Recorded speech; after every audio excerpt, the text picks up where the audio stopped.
Capítulo 9. A queda do falso deus. O silêncio que se seguiu ao massacre lá fora era mais aterrorizante do que o som da batalha. Os corredores da cidadela, outrora vibrantes com o passo marchado de milhares de soldados, agora ecoavam apenas com o som metálico e rítmico das botas dos 6 soberanos. Lord Dracon não enviou clones. Ele não enviou mais truques. Ele estava sentado em seu trono, o cetro de Zed em uma mão e a adaga Saba em outra. Ele sabia que clones de energia seriam inúteis, e Amá os deletaria antes mesmo de se materializarem. As portas da sala do trono explodiram para dentro. Não por uma detonação, mas porque Kagurage simplesmente as empurrou com o desdém de quem abre uma cortina. O confronto de egos. Dracon levantou-se, sua armadura branca e dourada brilhando sob a luz das fendas dimensionais. Vocês voltaram para casa, ele disse, tentando manter o tom de mestre. Vejam o que eu criei. Vocês são a perfeição. Vocês deveriam estar me agradecendo por libertá-los da mediocridade humana. Gira deu um passo à frente, sua Auger Calibur vermelha pulsando como um coração raivoso. Você não nos libertou, carcereiro. Você apenas nos deu as ferramentas para construir a sua própria forca. Dracon riu, um som seco e desesperado. Eu sou o mestre da rede. Eu derrotei cada ranger que cruzou meu caminho. Você derrotou rangers, disse Rita, Amanda, sua voz fria como o vácuo absoluto enquanto ela se posicionava à esquerda. Mas você nunca enfrentou a justiça de Gokan. E você nunca enfrentou a fúria de uma mulher que teve sua vida e seu amor usados como peças de xadrez. Completou Imenon, Min, caminhando até o lado de Rita, parando de ombros colados à namorada. A humilhação de um tirano. Dracon rugiu e avançou, movendo-se com a velocidade que havia matado dezenas de heróis. Ele desferiu um golpe com o cetro de Zed em direção a Gira, mas o Rei Vermelho sequer levantou sua espada. Yama apenas estalou os dedos, e uma barreira de código binário sólido interceptou o golpe, absorvendo o impacto como se fosse nada. Lento, disse Yama, e seu firewall de defesa é patético. Dracon tentou recuar para usar o poder da rede de morfagem para disparar uma rajada devastadora, mas Jerame lançou seus fios prateados, costurando o próprio espaço ao redor dos pulsos de Dracon. A história diz que o vilão sempre cai pela sua própria ubris, Jerame sussurrou. E o seu capítulo acaba aqui. Imenon e Rita avançaram juntas. Dracon tentou golpeá-las com a Saba, mas a sincronia das duas era absoluta. Imenon bloqueou a lâmina com um movimento elegante de sua Auger Calibur, enquanto Rita desferiu um chute carregado de energia púrpura no peito de Dracon, jogando-o contra o próprio trono. Dracon, caído, ofegante, viu a sombra de Imenon cobri-lo. Ela não tinha ódio nos olhos, tinha algo pior, uma indiferença real. Você se acha um rei, Imenon disse, colocando a ponta de sua espada amarela sob o queixo de Dracon, forçando-o a olhar para ela. Mas um rei protege seu povo. Um rei cultiva a beleza. Você é apenas um parasita que encontrou uma coroa no lixo. Imenon olhou para Rita e estendeu a mão livre. Rita a segurou firmemente. Mãe! Imenon gritou sem desviar os olhos de Dracon. Trini, Jason e os outros rangers entraram na sala, vendo Deus daquela realidade humilhado aos pés de duas adolescentes. O que você quer fazer, Min? Trini perguntou, ainda em choque com a visão da filha exercendo tal domínio. Eu não sou mais apenas a Min, mãe, Imenon respondeu.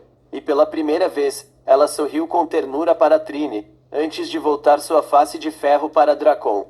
Mas como sua filha, eu vou te dar o que você mais queria, o fim deste pesadelo. Imenon e Rita canalizaram sua energia combinada através de suas espadas. A luz amarela de Shabana e a púrpura de Gokan se fundiram em uma lâmina de energia pura que não cortava carne, mas sim conexões. Sentença final, exílio da rede. Rita proclamou. Com um único golpe descendente das duas rainhas, a conexão de Dracon com a rede de morfagem foi cortada cirurgicamente. Não houve explosão, apenas um grito agudo de desespero enquanto o poder que ele roubou de milhares de Rangers era devolvido ao universo. Dracon não morreu. Ele foi reduzido a um homem comum, fraco e envelhecido, sentado em um trono de sucata. E Menon guardou sua espada com um som satisfatório. Ela se virou para Rita, ignorando o homem caído, e a beijou suavemente na frente de todos, de Trini, de Jason, de Zordon, via holograma, e do resto da resistência. Foi um beijo que selou a vitória, um beijo que dizia que, apesar de tudo o que Dracon fez, ele não conseguiu destruir o que era real. Agora, Menon disse, separando-se de Rita e olhando para os Rangers veteranos, temos um multiverso para reconstruir. E desta vez, será sob as nossas regras. Capítulo final. A alvorada da Rede Eterna, a derrota de Lord Dracon não apenas encerrou uma tirania, ela reconfigurou a própria existência. Com a rede de morfagem antiga agora sob o controle dos 6 soberanos, as fendas no céu começaram a se fechar, mas o mundo que emergiu não era o mesmo de antes.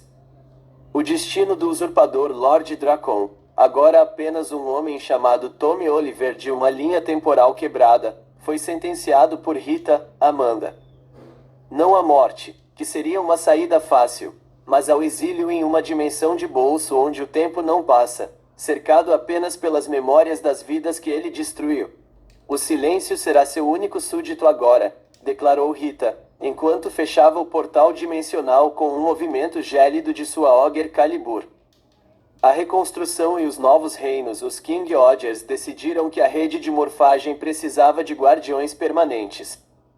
Eles não voltariam a ser apenas adolescentes da Alameda dos Anjos. Eles haviam transcendido. Gira, Lucas, estabeleceu-se nas ruínas da cidadela, rebatizando-a de Shugodon, um centro de proteção para todos os Rangers que perderam seus mundos. Yama, Dick, reconstruiu a infraestrutura global, criando a rede Nikozopa, garantindo que a tecnologia nunca mais fosse usada para escravizar almas. Kaguragi, Felipe e Jeremy, Troy, dedicaram-se a restaurar a natureza e a história das dimensões devastadas. O legado de Trini e Menon. Na nova capital de Ishabana, erguida sobre um vale que agora florescia com jasmins e rosas medicinais, o clima era de paz. Trini Con caminhava pelos jardins reais, ainda tentando processar a magnitude de tudo o que aconteceu. Ela encontrou Menon, Min e Rita, Amanda, em uma varanda com vista para o horizonte dourado. Menon estava sentada em uma mesa de chá esculpida em cristal, com Rita ao seu lado, as mãos das duas entrelaçadas sobre a mesa de forma natural e inseparável. Você está partindo? Menon perguntou, notando a mochila de Trini. A resistência terminou, mas ainda há Rangers perdidos por aí que precisam de ajuda para encontrar o caminho de casa. Trini sorriu, aproximando-se da filha. E, para ser honesta, este palácio é um pouco chique demais para mim. Menon levantou-se e, desta vez, não houve protocolo real ou distância fria. Ela abraçou a mãe com força, um abraço que continha todo o amor de mim e toda a força de Menon. Eu sempre soube que você era especial, Min, sussurrou Trini. Só não imaginei que você seria a rainha que salvaria o multiverso. Me desculpe por não ter percebido sobre você e a Amanda antes. Eu estava tão focada no mundo que esqueci de olhar para o coração da minha própria filha. Menon se afastou um pouco, sorrindo e secando uma lágrima solitária. Está tudo bem, mãe. O importante é que, no final, o que o Dracon tentou usar para nos quebrar foi o que nos tornou imbatíveis. Rita levantou-se e fez uma reverência respeitosa, mas com um brilho de cumplicidade nos olhos para Trini. Ela está em boas mãos, Trini. As mãos da justiça de Gokan são muito protetoras. Trini riu, sentindo um peso enorme sair de seus ombros. Eu não duvido disso. Só tentem não causar uma crise diplomática toda vez que discordarem sobre a cor das cortinas do palácio. O fim e o recomeço enquanto Trini se afastava em direção ao teleporte que a levaria para sua próxima missão com os Rangers veteranos. Ela olhou para trás uma última vez. Ela viu 6 luzes coloridas brilhando no topo do palácio. Os Shugods, as divindades insetos, protegendo o novo mundo. Os King Odgers não eram mais heróis de uma saga de trauma. Eles eram os arquitetos de uma nova era. Mincoa e Amanda, agora em Menon e Rita, permaneciam na varanda, observando o pôr do sol de um universo que finalmente estava em paz. O experimento de Dracon falhou da forma mais bela possível. Ele tentou criar deuses sem alma, mas acabou dando o trono àqueles que amavam demais para serem corrompidos. A rede de morfagem estava salva.